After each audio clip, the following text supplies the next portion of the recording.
ಸ್ನೇಹಿತರೆ, ವಿಜಯ ನ್ಯೂಸ್ಗೆ ಸ್ವಾಗತ.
ಸರ್, ಈ ದಿನ ನಮ್ಮ ಬಾಗೇಪಲ್ಲಿ ತಾಲೂಕಿನಲ್ಲಿ ಜಿಲ್ಲೆಯಲ್ಲಿ ನಡೀತಾ ಇತ್ತಂಥ ಕಾರ್ಯಕ್ರಮ ಸಿರಿಧಾನ್ಯವೆಲ್ಲ ಸಚಿವರ ಗಮನಕ್ಕೆ ತಂದಾಗ ತಾಲೂಕು ಮಟ್ಟದಲ್ಲಿ ನಡೆದು ಚೆನ್ನಾಗಿರುತ್ತೆ ಅನ್ನೋಂಥ ಭಾವನೆ ವ್ಯಕ್ತಪಡಿಸಿದಾಗ ಸಂತೋಷವಾಗಿ ಸಚಿವರು ಒಪ್ಪಿಕೊಂಡು ನಮ್ಮ ಭಾಗದಲ್ಲಿ ಮಾಡಿದ್ದಾರೆ.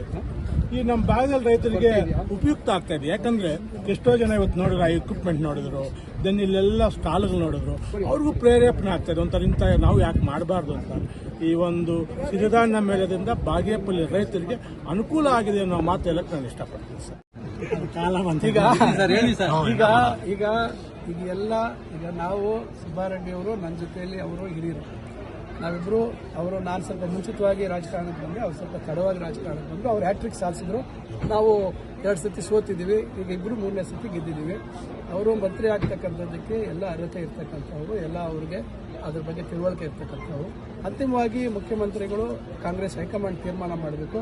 ನಾನಿದ್ರು ಒಂದೇ, ಸುಬ್ಬಾರೆಡ್ಡಿ ಅವರು ಇದ್ದಂದೆ. ನಾನು ಆಗಿ ಸುಬ್ಬಾರೆಡ್ಡಿ ಅವರಾದ್ರೂ ನನಗೇನು ಬೇಜಾರಿಲ್ಲ.